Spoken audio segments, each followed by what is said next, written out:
Thanks for helping us get this information out to our vineyards and other farms across the state here in North Carolina, how you can extend your internet access in other buildings on your property without having to add additional lines and costing you more money. My go-to when I'm looking for a good piece of equipment is to go to PC Magazine, PCMag.com, and search for what I'm looking for. And what I did is at the time when I was doing this, I grabbed several of the top items that were also in a good price range. The equipment will change from every few months. It's just typical. It gets better, it gets faster. But basically, look at PC Mag, and if you've got a good track record with that company, it should be fine for the next version too. Anyways, and they're always updating the software, so it just keeps on getting better and better.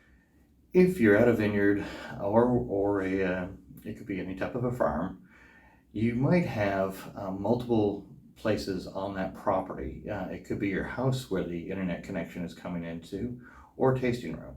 And that's great. You've got your internet connection at the house, or at your, maybe it's at your tasting room, and that's where the main part of your business is, where you're doing the tastings, you're collecting money, you have people in there all the time. However, most likely you have other parts of your property that you want to extend that internet access to. There are a couple different ways you can do that without having to buy an additional line.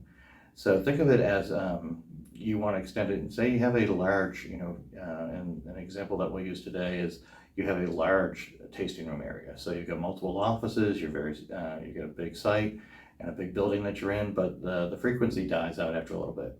So you may not have great connection in different parts. And if you've got thick walls in between it, maybe that Wi-Fi doesn't go very well into other areas. Next gen tri-band gaming router from Archer. It's the AX11000 series.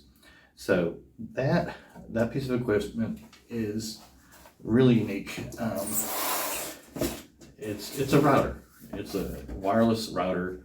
But why did I get something that's great for gamers? Well, so if you've got a lot of throughput, imagine if you're gaming, you've got video, you get sound, you've got all kinds of things going on.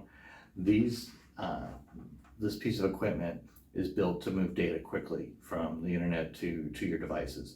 So that's what I went with. It seems like most places are getting better cellular coverage in our western part of the state and some of these areas, but again, it's nice to have Wi-Fi coverage for your customers, even if it's a scaled back version of it, or it gets secondary priority over the business. Kind of separate those out and give them a separate one that has lower priority for throughput. So now I got my device. It looks like something a 18-year-old or a 17-year-old boy would love, and the reason is because it's fast and it's got a lot of throughput. And that's why you're gonna love it too. What I'm gonna do at this point is just recommend that you go online to YouTube and find the device that you've got, because I don't expect everyone to have this next gen tri-band gaming router. Immediately, it's going to be an upgrade probably for what you've got, especially if your router is several years old. It's going to be able to process data faster. It's going to have not just 2G, but 5G, and even in this case, it's got a tri-band, so it's a third band that will go out there, and it just gives you more options and more throughput for devices coming in. There are not only the wireless piece to it, but it's got 8 connectors for wired devices. So if you have a printer, a scanner, or a combination of those two in one device, I'd wire that if it's close to where this is. That comes in very handy, and you're not using the Wi-Fi part for that data intensive information. So just before I get started, I want to give you some simple things that you want to make sure you have handy when you're ready to getting ready to do this. Invest a little bit of money in a nice power cord with a long extension, because it seems like everywhere you go that you're trying to do things. It's great and best if you can power these right into the wall, but for the most part you're always short electrical outlets at these places, and so go ahead, power it into the wall first. If you can't, get a nice dedicated heavy duty extension cord that has some room so that you can get it to where you need it to be. So anyway, this one's about a 14-foot long cord. The next is you're going to need some Cat 6 cable. You can get this on Amazon Basic and get it in a day or two. I have this box here was a 50-foot cord extension. It's Cat 6 Ethernet cord, blue, 50 feet. You might say, well, what are you trying to do? And you, for instance, you're working at a vineyard, and your tasting room is where all your internet connection is. So you set it up, you're the owner, you have them brought in internet access, and it's in the building where, of course, you know, your customers are, and you need to have connection to your payments and internet there at that business. But you also have other areas of the vineyard that you want to be able to have internet connection, but you don't really want to pay to have a separate connection out to those other buildings. You know, we have some devices today that would extend it by using a mesh connection, which is this here. I use this in our demo, but it's a TP-Link Deco, and it comes with 3 devices that can help you extend beyond just your normal area to have that device. It's like a repeater, and it's just a strong signal. And they, you know, once you set them up, it can be within a house. If your house has some brown spots that don't really work that great, or the Wi-Fi, you know, goes down to like 1 bar, this is the way that you can extend it. It's really easy. This unit came with 3 devices, and it combines really the power of this system here. Is it combines the grabbing the signal over the air, but it also gets some from your wired electrical lines within the house. And it covers up to 6,000 square feet. So a good way to get the signal where it needs to go. And finally, what we're going to talk about today is when you have maybe a building, it might be your tasting room, where you've got the internet connection that comes in, it's demarked from, you know, whatever provider you have, but you've got another building that's on the other side of your property. It could be, you know, 100 yards away, or it could be up to, in this case, the device will work up to 10 miles with a line of sight. So you take the system where it comes on your internet, you've got your router. On that router, there's a connection where it goes out to a device like there. Basically, it's a receiver, and the sender look exactly the same. And it's plug and play, so you plug in to your router, one piece, and then over at the other piece of property you have that same thing repeated, where it comes down and then it goes into another router. So you would need a second router, and you would need to have this system where it comes with 2. So you get your remote network and your local network. So you're going to have 2 of them, and this is a plug and play outdoor wireless Ethernet bridge. And you're still going to have up to, it says up to 10 miles, you know, for wireless line of sight. In North Carolina, you're not going to get that many places, unless maybe you're down east where it's more flat and level surface. It's going to be good because you're not going to have to pay for a second setup. It will cost you the cost of this unit, the cost of a router, and you know, that might be anywhere from $200 to $300, but it's a one-time payment and you're done with it.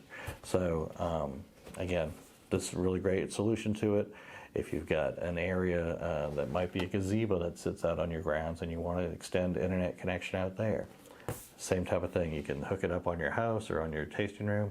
You set one up on a gazebo that's remote, as long as it's got electricity, and you have an area that you can put the router secure. You'd be able to do that and have internet access at that part. It could be a completely different building. Maybe you've just got a warehouse that you want to be able to have internet connection at your warehouse across your property. Again, the same thing. You use your one that comes in that you're paying for, the one line where it's demarked. You set it up with one of these systems on one end, and then on the other end you have the same setup, and then a router there, and you'll be able to use that warehouse as a place to have internet. So you don't have to have a separate line. I recommend get the highest speed and uploads and downloads that you can afford. Okay, so again, this one, you don't have to buy this one specifically, but Epmp, plug and play, outdoor wireless Ethernet bridge, had some really great reviews, and we've used it, and it's plug and play, it's super easy. Shelton Vineyards, when we were talking with them as an example, because they have a large vineyard with lots of different outdoor buildings and sites. For instance, one of the ones is they talked about they'd love to have, when they have concerts, to have people work outside with devices that they could order drinks and get them different information. So if you look, there is a line of sight that goes from the tasting room down to where the stage that is close to the building. If you look at it, you can see as you go down there that it's, you know, you're going through a few set of trees, but probably not optimal, because in the summertime those tree limbs are going to be covered with leaves, and that's going to affect the quality of your signal and may even block it 100%. So have that in mind as you do this. If you're doing this in the wintertime, which is when a lot of you have downtime, you're going to want to make sure that there's not going to be a bunch of trees or other things that will be growing in the distance in that way. I mean, for instance, if you had it low to the ground and you had a cornfield and you're trying to do it there at the cornfield, that's not going to work. You're going to need to be above it to kind of have a clear line of sight over to the other piece so that you can get a good strong signal. So what we did think about is that looking at this when I went over to where the stage was, you couldn't get a really good line of sight because of the trees with the limbs, but right behind them the building does have a warehouse and there is an internet connection in there, so you would be able to have people in that field right up on the grounds here right across from the stage. They could have a wireless internet connection to those devices and take orders as people are out listening to the music. So all you need to do is probably put, if you've got another router like this that has some really great, it's a gaming router, so it's got really strong signal and it's got really fast throughput. This would be great to have out in that building, and it will probably be strong enough because it's really just outside the door from where they're going to be doing their concerts. And if not, they can simply hook up a couple of these devices, which are the Deco mesh ones, and it'll extend that wireless out into the field for them for those times that they would need it for the concerts. So really just by putting this outside at the doorstep or hanging it someplace on the wall out there temporarily, that should do the trick, and they'll be able to have a signal that's strong enough to be able to take those orders and get people drinks while they're sitting in their chairs and enjoying the concert. So the point-to-point ones work great if you've got a cottage on your property that's close by. Super easy to set up. They're plug and play, meaning you plug it in and they will recognize each other and they'll just work. But you will need, so you've got on one side here where you've got your internet demarked, so this is where you've already got your internet installed. You're going to need you have a router that's there.